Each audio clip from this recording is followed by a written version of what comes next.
Hi friends, అందరికీ నమస్కారం అండి. ఇప్పుడే అందిన వార్త. తెలంగాణ రాష్ట్రంలో మరో కొత్త సీఎం రేవంత్ రెడ్డికి బిగ్ షాక్ అంటూ లేటెస్ట్ అప్డేట్ అయితే రావడం జరిగిందండి. సో ఆ వివరాలు ఏంటనేది కూడా వీడియోలో తెలుసుకుందాం. వీడియో చివరి రోజు చూడండి, అర్థమవుతుంది.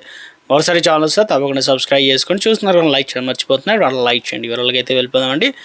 సో ముఖ్యంగా సీఎం రేవంత్ రెడ్డి అనగా గ్రూప్ 2 ఉద్యోగాల ఎంపిక అభ్యర్థుల హైదరాబాద్ శిల్పకళా వేదికలో ముఖ్యమంత్రి రేవంత్ రెడ్డి అయితే అనేక పత్రాలు అయితే అందజేసిన సందర్భంగా సో ఇందుకు సంబంధించి ముఖ్యంగా కార్యక్రమంలో డిప్యూటీ సీఎం బట్టి విక్రమార్క, మంత్రి పొన్నం ప్రభాకర్, ప్రభుత్వ సలహాదారు వీళ్ళంతా కూడా పాల్గొనడం అయితే జరిగిందనమాట. సీఎం రేవంత్ రెడ్డి మాట్లాడారనమాట. సో దీపావళి వేళ గ్రూప్ 2 అభ్యర్థులతో పాటు వారి కుటుంబాల్లో ఆనందం కలిగిస్తుందని చెప్పేసి దీంతో ఏదైతే తెలంగాణ ఉద్యమంలో యువత కీలక పాత్ర అని చెప్పేసి గుర్తు చేయడం జరిగిందనమాట. అయితే తెలంగాణ ఉద్యమంలో పాల్గొన్నారని, ఎంతోమంది సైతం ప్రాణాలు త్యాగం చేశారని, తాము చనిపోయినా పర్లేదని యువత ఆకాంక్షలు నెరవేరుస్తామని బలిదానాలు చేశారని కొనియాడడం జరిగింది.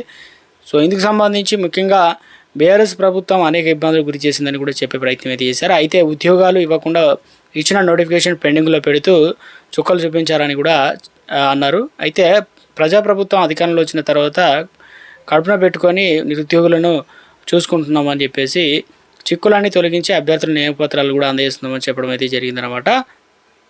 గ్రూప్ 2 అనేది ఉద్యోగం మాత్రమే కాదు, అదొక భావోద్వేగం. తెలంగాణ పునర్నిర్మాణం భాగస్వాములు కావాలని సీఎం రేవంత్ రెడ్డి కోరారు. నాయకులం తాత్కాలికం, అధికారులే శాశ్వతం అని కూడా తెలిపారనమాట. రేపటి రోజున నేను ముఖ్యమంత్రి కూడా ఉండకపోయినా కూడా మీరు మాత్రం అధికారంలో ఉంటారు కాబట్టి ప్రజలకు మేలు చేసే పనులేవి ఆపకుండా కొనసాగాలని కోరడం జరిగిందనమాట. నాకంటూ ప్రత్యేకమైన సైన్యం వ్యవస్థ లేదు, అందరం ప్రజలమే సేవకులమని కూడా అన్నారనమాట.